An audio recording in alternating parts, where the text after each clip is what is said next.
In 2010, President Obama signed the Affordable Care Act into law, putting into motion a comprehensive process of healthcare reform. This would improve the access to affordable health coverage for everyone. Since then, this act has provided over 10 million Americans with health coverage. The act makes some pretty big changes, but although the act makes some big changes to insurance, these changes phase in over time instead of happening all at once. A lot of things will also stay the same. Now let's talk about what's changing. There are several things. First, there's this thing called the individual mandate. Most Americans will be required to have some form of health insurance. This is a sweeping change for a country with an estimated 30 million uninsured residents. But how do you enforce something like that? The Affordable Care Act sounds great. Or does it? I'm gonna get me some health care. Show enough. I don't know why you looking at me. You need to be at work so you can pay for my health care. I believe that the ACA needs to be repealed. It hurts more people than it helps. Obamacare is supposed to cover all, but the truth is 30 million Americans won't get the benefits. It will cost $1.8 trillion to make the ACA happen. In 2015, businesses with over 50 full-time employees must provide health coverage, leading to job cuts in big businesses. Another con of the bill, of course, is going to be more taxes.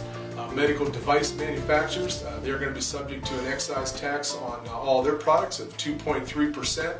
Higher income individuals will have an additional tax of 0.9% penalty. That'll be an increase in your Medicare tax. And also, there will be an additional tax of 3.8% on investment income. Obamacare is set up to charge a mandatory fee if you choose to defer the plan. For people who can't afford health insurance, the federal government will pay the states to add them to Medicaid. This is roughly $31,000 out of the government's pockets for just one family of four. Speaker, Obamacare is a disaster. The President knows it, Congress knows it, and most importantly, the American people now know it. The 5 million plus Americans who've seen their health care plans canceled thanks to Obamacare will be joined by millions more this year, because the Affordable Care Act makes their employer-provided policies illegal as well.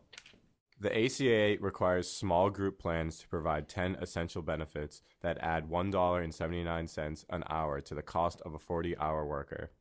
If the employer of a business does not offer insurance to his or her employees, the cost will be 98 cents an hour for a 40-hour worker.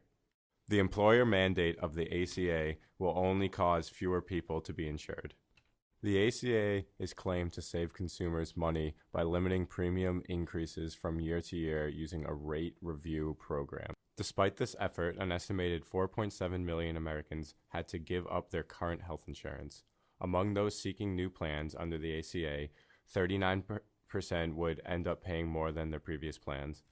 Some people say that the ACA is great. The ACA claims that it has expanded the coverage of Medicaid to include 15.9 million more men, women, and children below 138% of the poverty line.